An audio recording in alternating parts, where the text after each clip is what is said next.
ನಾಗರಾಜ್ ನನಗೆ ನಿಮ್ಮ ಕಾಳಜಿ ಅರ್ಥ ಆಗುತ್ತೆ. ಜೊತೆಗೆ ಎಸ್, ಹಿಂದೂಗಳಿಗೆ ಅಂತ ಇರುವಂತಹ ಒಂದು ರಾಷ್ಟ್ರ ಭಾರತ, ಇದರಲ್ಲಿ ಭಾರತದಲ್ಲಿ ಹಿಂದೂಗಳ ಜನಸಂಖ್ಯೆ ಜಾಸ್ತಿ ಆಗಬೇಕು, ಇಲ್ಲ ಮುಂದೊಂದು ದಿವಸ ನಮ್ಗೆ ಹೇಳ್ಕೊಳ್ಳಿಕ್ಕೆ ಒಂದು ರಾಷ್ಟ್ರನೂ ಇಲ್ಲದೆ ಇರೋ ರೀತಿ ಆಗೋಗ್ಬಿಡುತ್ತೆ ಅನ್ನುವಂಥ ಕಾಳಜಿ ಇರ್ಬೋದು. ಆದರೆ ನನಗೆ ಒಂದಕ್ಕೆ ನೀವು ನನಗೆ ಕ್ಲಾರಿಫಿಕೇಶನ್ ಕೊಡಲೇಬೇಕಾಗುತ್ತೆ. ಯಾಕಂದ್ರೆ 3 ಮಕ್ಕಳು ಮಾಡ್ಕೊಳ್ಳಿ 2 ಮಕ್ಕಳು ಮಾಡ್ಕೊಳ್ಳಿ ಅಂತ ಹೇಳ್ಕೊಳಕ್ಕೆ ಅವ್ರು ಯಾರ್ರೀ? My question I am telling you. ಯಾರಿಗೆ ಎಷ್ಟು ಯೋಗ್ಯತೆ ಇರುತ್ತೆ ದುಡಿದು ಸಾಕ್ಲಿಕ್ಕೆ ಅಷ್ಟು ಮಾತ್ರ ಇರಬೇಕಂತ ನಾನು ಹೇಳ್ತೀನಿ. ಒಂದು ಮನೇಲಿ 3 ಮಕ್ಕಳು ಅಂತ ಇಟ್ಕೊಳ್ಳಿ, ನೀವು ಯಾರು ದುಡಿತಾರೆ? ಒಂದು ಕೆಲಸ ಮಾಡಿ, ಕೇಂದ್ರ ಸರ್ಕಾರದಿಂದ 3 ಮಕ್ಕಳು ಯಾರು ಮಾಡ್ಕೊಳ್ತೀರಿ ಅವ್ರಿಗೆ ಊಟ ಫ್ರೀ, ತಿಂಡಿ free, health free, education free, ಎಲ್ಲ ಫ್ರೀ ಮಾಡ್ಬಿಟ್ಟು ನೀವೇ ಸ್ಪಾನ್ಸರ್ ಮಾಡ್ಬಿಡಿ, ಕೆಲಸ ಕೊಟ್ಬಿಡಿ ಒಂದು ಎಲ್ರಿಗೂ. ಇವತ್ತಿನ ಲೈಫ್ ಸ್ಟೈಲ್ ನೀವು ಯೋಚನೆ ಮಾಡಿ, ಇನ್ಕಮ್ ಎಷ್ಟಿದೆ ಮೇಡಮ್? ನಮ್ಮ ಇನ್ಕಮ್ ಕಡಿಮೆ ಇದೆ, ಸ್ಟ್ಯಾಂಡ್ ಆಫ್ ಲಿವಿಂಗ್ ಜಾಸ್ತಿ ಆಗ್ತಿದೆ, ಸ್ಟ್ಯಾಂಡ್ ಆಫ್ ಕಾಸ್ಟ್ ಜಾಸ್ತಿ ಆಗ್ತಿದೆ. ನಾಗರಾಜ್ ಅವರೇ, ಸರಿಯಾಗಿ ಎಜುಕೇಶನ್ ಕೊಡಕ್ ಆಗ್ತಿಲ್ಲ, ಮನೇಲಿ 2 ಮಕ್ಕಳಿಗೆ ಸರಿಯಾಗಿ ಸ್ಕೂಲ್ ಫೀಸ್ ಕಟ್ಟಿ ಎಜುಕೇಶನ್ ಕೊಡಕ್ ಆಗ್ತಾ ಇಲ್ಲ, ನೀವು ಕೊಡಕ್ ಆಗ್ತಾ ಇಲ್ಲ. ಹೇಳೋದನ್ನ ಖಂಡಿತವಾಗಿ ಒಪ್ತೀನಿ. ಕೇವಲ ಬದುಕಿದ್ರೆ ಆಗಲಿಲ್ಲ, ಗೌರವಿತವಾಗಿ ಬದುಕಬೇಕು, ನೆಮ್ಮದಿಯಿಂದ ಬದುಕು. ಅಲ್ಲ, ಅದನ್ನೇ ನೀವು ಮೇಡಮ್, ಅದನ್ನೇ ನೀವು ಹೇಳ್ತಾ ಇರುತ್ತಾನೆ, ಗೌರವಿತವಾಗಿ ಬದುಕಬೇಕು. ಕೇವಲ ಬದುಕಿದ್ರೆ ಸಾಕಾಗಲಿಕ್ಕಿಲ್ಲ, ಗೌರವಿತವಾಗಿ ಬದುಕಬೇಕು ಅನ್ನೋದನ್ನ ನಾನು ಒಪ್ತೀನಿ. ಪರಮ ಪೂಜ್ಯ ಮೋಹನ್ ಭಾಗವತ್ ಜಿ ಅವರು ಸಹಿತ ಖಂಡಿತವಾಗಿ ಅದನ್ನ ಒಪ್ತಾರೆ. ಇಲ್ಲಿ ನಾವೇನಂತೀವಿ, ಒಂದು ನಿಮಿಷ ನಾನು ಬಂದೆ ಮೇಡಮ್, ಲೆಟ್ ಮಿ ಕಂಪ್ಲೀಟ್. ಈಗ ನೋಡಿ, ನಮ್ದೊಂದು ಮನೆ ಅನ್ನೋದು ಇರ್ತದೆ, ನಮ್ದೇ ಆದಂತ ಒಂದು ಜಮೀನು ಇರ್ತದೆ, ಅಲ್ಲಿ ಗದ್ದೆಗಳನ್ನ ಮಾಡಿರ್ತೀವಿ, ಗಿಡಗಳನ್ನ ನೆಟ್ಟಿರ್ತೀವಿ. ನಮ್ಮ ಮನೆಯ ಮಕ್ಕಳು ಆ ನಮ್ಮ ಮನೆಯ ಆಹಾರವನ್ನ ಸಂತೋಷದಿಂದ ಉಂಡ್ರೆ ತಂದೆಗೋ ತಾಯಿಗೋ ಅದೆಷ್ಟು ಸಂತೋಷ ಹೇಳಿ. ಆದರೆ ಯಾರ್ದು ಕಂಡವರ ಮನೆಯ ಮಕ್ಕಳು ಬಂದು ನಮ್ಮ ಮಕ್ಕಳ ಹೊಟ್ಟೆ ಹೊಡ್ಕೊಂಡು ಹೋಗ್ತಾರಲ್ಲ. ಇವತ್ತು ಭಾರತದಲ್ಲಿ 40,000ಕ್ಕಿಂತ ಹೆಚ್ಚಿನ ರೋಹಿಂಗ್ಯಾಗಳಿದ್ದಾರೆ, ಸುಮಾರು 4 ಕೋಟಿ ಇನ್ಫಿಲ್ಟ್ರೇಟರ್ಸ್, ಬಾಂಗ್ಲಾದಿಂದ ಬಂದಂತ ನುಸುಳುಕೋರರಿದ್ದಾರೆ.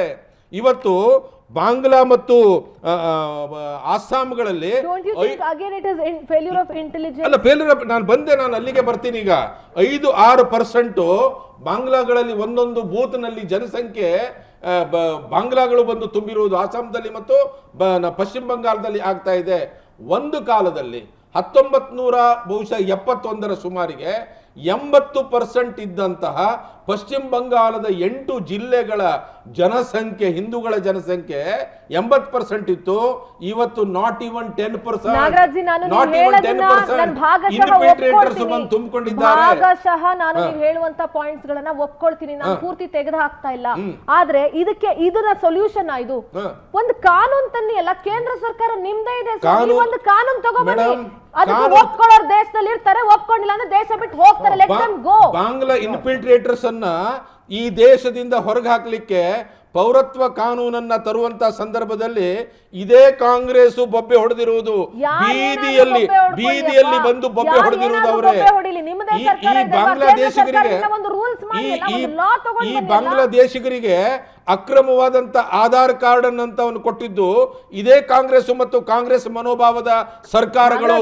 ಭಾರತೀಯ ಜನತಾ ಪಕ್ಷ ಎಂದಿಗೂ ಕೊಡ್ಲಿಲ್ಲ. ಸೆನ್ಸಿಬಲ್ ಆಗಿ ಮಾತಾಡೋಣ. ಹೌದು, ಕಾಂಗ್ರೆಸ್ ಮಾಡ್ತೋ, ಇನ್ನೊಂದ್ ಮಾಡ್ತೋ, ಮತ್ತೊಂದ್ ಮಾಡ್ತೋ. ಈಗ ಕೇಂದ್ರ ಸರ್ಕಾರ ನಿಮ್ ಕೈಯಲ್ಲೇ ಇದೆಲ್ಲ. ಹೌದು, ನೀವೊಂದು ಕಾನೂನು ತನ್ನಿ ಅಲ್ಲ, ಅದ್ ಬಿಟ್ಬಿಟ್ಟು 3 ಮಕ್ಳು. ನನಗ್ ಒಂದು ನೀವ್ ಹೇಳಿ, ಇವತ್ತು ಹೆಣ್ಣು ಮಕ್ಳನ್ನ ಸಾಕಾಗದೆ ಮಾರಾಟ ಮಾಡ್ತಿರೋರು ಬಹಳಷ್ಟು ಜನ ಇದಾರ್ರಿ. ಮಕ್ಕಳನ್ನ ನೋಡ್ಕೊಳಕ್ಕಾಗದೆ ಅನಾಥಾಶ್ರಮದಲ್ಲೋ ಬೀದಿಲ್ ಬಿಟ್ಬಿಟ್ಟು ಹೋಗ್ತಾರೋ, ಕಸದ ಬುಟ್ಟಿಲ್ ಬಿಸಾಕ್ ಹೋಗ್ತಿರೋರು ಬಹಳಷ್ಟು ಜನ ಇದ್ದಾರೆ. ನಮಗೂ ವ್ಯತ್ಯೆ ಇದೆ, ಅದಕ್ಕೆ ಬಹಳಷ್ಟು ಜನ ಇದ್ದಾರೆ. ನಮಗೂ ಬೇಸರ ಇದೆ. ಏನ್ ಮಾಡ್ತಾರೆ? ಇದು ಕೇವಲ ನೋಡ್ರಿ, ಹೆಲ್ತ್ ಕೊಡಕ್ ಆಗ್ತಿಲ್ಲ.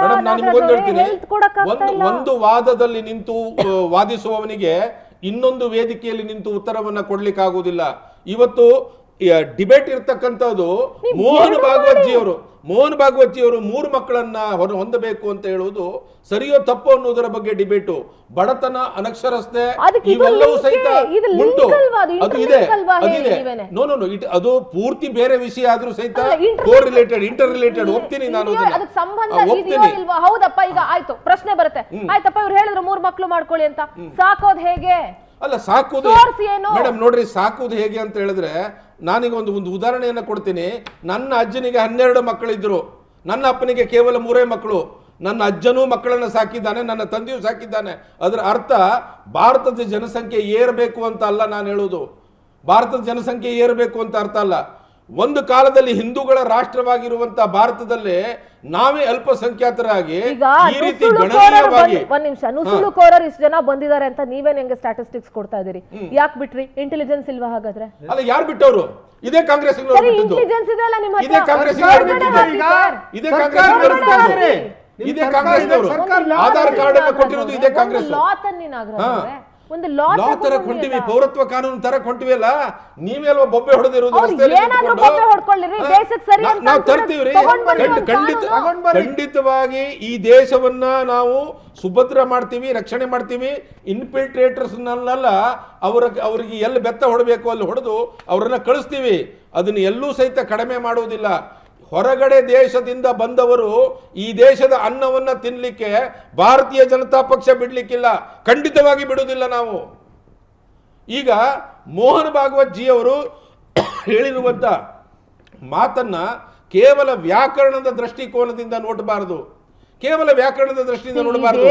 ಇದರ ಹಿಂದಿರುವಂತ ಸಮಾಜದಲ್ಲಿ ಸುದೀರ್ಘ ಸಮಯ ಇದರ ಹಿಂದಿರುವಂತ ಇದರ ಹಿಂದಿರುವಂತ ಮತಿತಾರ್ಥವನ್ನ ನಾವು ನೋಡಬೇಕು. ಕರೆಕ್ಟು, ನೀವು ಕೇಳ್ಬೋದು, ನಿಮ್ದೇ ಸರ್ಕಾರ ಹೇಳ್ತದೆ ಜನಸಂಖ್ಯೆ ಕಡಿಮೆ ಮಾಡಬೇಕು. ಮೋಹನ್ ಭಾಗವತ್ ಜಿ ಅವರು ಹೇಳ್ತಾರೆ 3 ಮಕ್ಕಳನ್ನಾದ್ರೂ ಹೆರಬೇಕು ಅಂತ ಹೇಳಿ. ಮೋಹನ್ ಭಾಗವತ್ ಜಿ ಅವರು ಹಿಂದೂಗಳಿಗೆ 12 ಮಕ್ಕಳನ್ನ ಹೆರಬೇಕು ಅಂತ ಸಂದೇಶ ಕೊಡ್ಲಿಲ್ಲ. 12 ಮಕ್ಕಳು ಹೆರುವವರು ಯಾರು ಅಂತ ನಿಮಗೆ ಬಾಯ್ಬಿಟ್ಟು ನಾನು ಹೇಳ್ಬೇಕಂತ ಇಲ್ಲ. ಈ ನೆಲದಲ್ಲಿ ಒಂದು ಕಾನೂನು ತನ್ನಿ, ಯಾವುದೇ ಧರ್ಮದವರಾಗ್ಲಿ ಈ ನೆಲದ ಕಾನೂನನ್ನ ಫಾಲೋ ಮಾಡ್ಲಿ, ಮಾಡಕ್ಕಾಗದಿರೋರು ಹೋಗ್ಲಿ ದೇಶ ಬಿಟ್ಟು ಎಲ್ಲಿ. ಹೌದು, ನಾವು ಅದನ್ನ ಹೇಳ್ತಾ ಇರೋದು, ಅದನ್ನೇ ಮಾಡ್ಲಿಕ್ಕೆ ಅದನ್ನೇ ಮಾಡ್ತೀವಿ. ಮುಂದಿನ ದಿನಗಳಲ್ಲಿ ಅದನ್ನೇ ಮಾಡ್ತೀವಿ. ಅವರಿಗೆ ಆಧಾರ್ ಕಾರ್ಡ್ ಅನ್ನ ನೀವು ಕೊಟ್ರಿ, ಅವರಿಗೆ ಸುಳ್ಳು ತಂಬನ್ನು ಹಾಕಿ ನುಸುಳಿಕ್ಕೆ ಒಳಗಡೆ ಬಿಟ್ರಿ, ರೇಷನ್ ಕಾರ್ಡ್ ಕೊಟ್ರಿ. ಕಷ್ಟಪಟ್ಟು ದುಡಿಯುವವರು ನಾವು, ತಿನ್ನುವವರು ಬಾಂಗ್ಲಾ ನುಸುಳುಕೋರರು. ಇದು ಸಮರ್ಥನೀಯವ? ಮೋಹನ್ ಭಾಗವತ್ ಜಿ ಅವರು ಹೇಳಿದ್ದು ಸತ್ಯ ಆಗಿದೆ. ಮೋಹನ್ ಭಾಗವತ್ ಜಿ ಅವರು 12 ಮಕ್ಕಳನ್ನ ಹೆರಿ ಅಂತ ಹೇಳಿ ನಮಗೆ ಸಂದೇಶವನ್ನು ಕೊಡಲಿಲ್ಲ.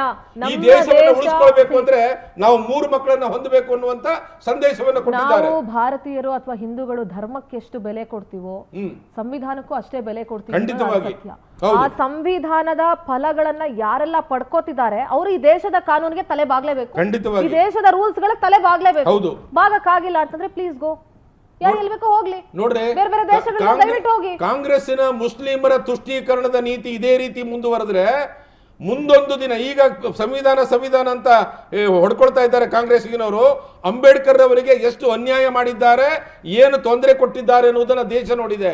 ಮುಂದೊಂದು ದಿನ ಇದೇ ಕಾಂಗ್ರೆಸ್ ಈ ದೇಶದ ಆಡಳಿತ ಸಂವಿಧಾನದ ರೀತಿಯ ನಡಿಬಾರದು. ಈ ದೇಶದ ಆಡಳಿತ ಶಾರಿಯತ್ನ ಪ್ರಕಾರ ಆಗಬೇಕು. ಯಾಕಂದ್ರೆ ಮುಸ್ಲಿಮರ ಜನಸಂಖ್ಯೆ ಹೆಚ್ಚಿದೆ, ಬಾಂಗ್ಲಾ ನುಸುಳುಕೋರರ ಸಂಖ್ಯೆ ಹೆಚ್ಚಿದೆ ಅಂತ ಇವರೇ ವಾದ ಮಾಡ್ತಾರೆ. ನೋಡ್ತಾ ಇರಿ ನೀವು.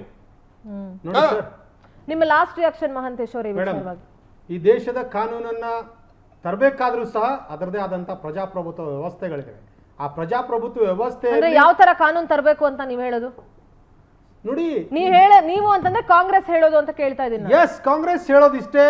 ಈ ದೇಶದ ಪ್ರಜೆಗಳಿಗೆ ಡಾಕ್ಟರ್ ಅಂಬೇಡ್ಕರ್ ಅವರ ಆಸೆಯಂತೆ ಈ ದೇಶದ ಪ್ರಜೆಗಳಿಗೆ ಯಾವ ಕಾನೂನುಗಳೇ ಅವನ್ನ ತೆಗೆದುಕೊಂಡು ಬನ್ನಿ, ಇವರನ್ನ ಹೀಗ್ ಮಾಡಿ ಅನ್ನೋ ವಿಚಾರ ಅಲ್ಲ ಅದು.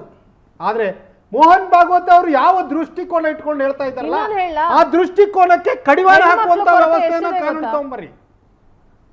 ಹೆಣ್ಮಕ್ಳಿಗೆ ಮದ್ವೆ ಆಗಕ್ಕೆ ಹುಡುಗಿರ್ ಸಿಗ್ತಾ ಇಲ್ಲ. ಹೌದು, ನಾವು 3 ಮಕ್ಕಳು ಹೆಣ್ಣು ಮಕ್ಕಳನ್ನೇ ಹೆರೋಣ. ನಾವು ನೋಡ್ರಿ, ಪ್ರಶ್ನೆನೇ ಇಲ್ಲ. ಕಾನೂನನ್ನ ತರಬೇಕಾದ್ರೂ ಸಹ ಅದರದೇ ಕಟ್ಟುನಿಟ್ಟುಗಳಿದೆ. ಯಾರನ್ನ ನಾವು ದ್ವೇಷ ಮಾಡ್ತಿದ್ವಿ ಅವರಿಗೆ ಕಾನೂನು ಕಟ್ಟಳೆಗಳನ್ನ ತರಕೊಂಡು ಬರ್ರಿ, ಅದಕ್ಕೆ ನಮ್ದು ವಿರೋಧ ಇಲ್ಲ. ಪ್ರತಿಯೊಂದಕ್ಕೂ ಯಾಕೆ ದ್ವೇಷವನ್ನ ಕಾಡ್ತೀರಿ? ಹೇಳೋದ್ರಲ್ಲಿ ಯಾವುದೋ ಒಂದು ಕೋಮನ್ನ ದ್ವೇಷಿಸುವಂತ ಭಾವನೆ ಆಗ್ತಾ ಇದೆ. ಯಾವ್ದಾದ್ರು ಕೋಮನ್ನ ಹೆಸರಿಸಿದ್ದಾರೆ.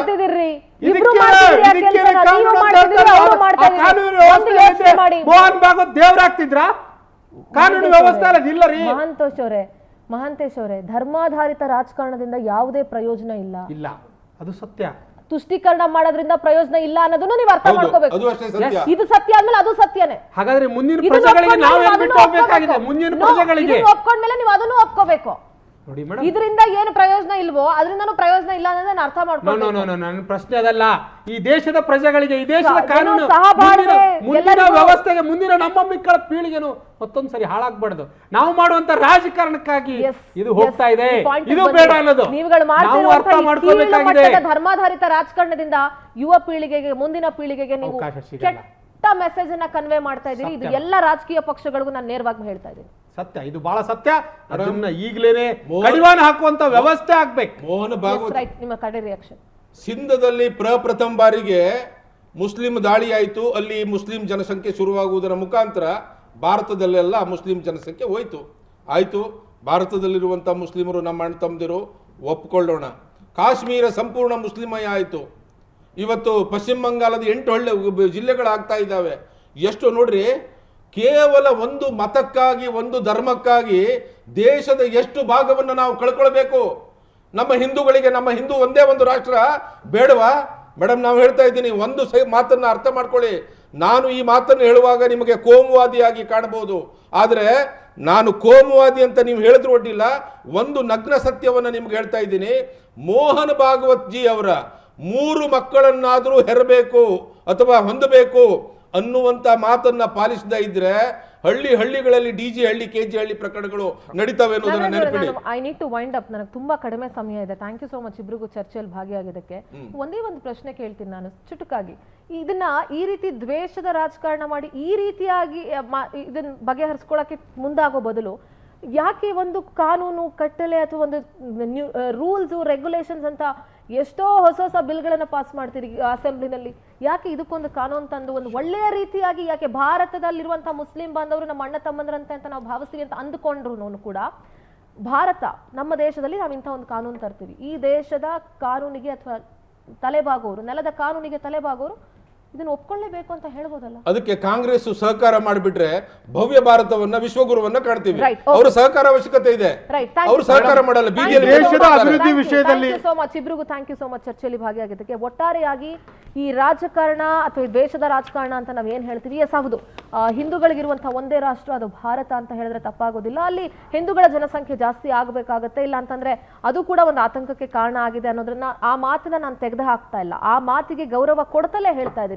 ದ್ವೇಷದ ರಾಜಕಾರಣ ಬಿಟ್ಟು ಕೋಮು ಗಲಭೆಯನ್ನ ಮಾಡಿಸಿ ಅಥವಾ ಕೋಮು ದ್ವೇಷವನ್ನ ಕಾಡೋದಕ್ಕಿಂತ ಯಾಕೆ ಇದನ್ನ ಒಳ್ಳೆಯ ರೀತಿಯಲ್ಲಿ ಬಗೆಹರಿಸಿಕೊಳ್ಳುವಂತ ನಿಟ್ಟಿನಲ್ಲಿ ಎಲ್ಲ ಪಕ್ಷದ ನಾಯಕರು ಕೂಡ ಕೂತು ಚರ್ಚೆಯನ್ನ ಮಾಡಬಾರ್ದು, ಒಂದು ಥಾಟ್ ಕೊಡಬಹುದು ಅಂತ ಅನ್ಸುತ್ತೆ ನನಗೆ.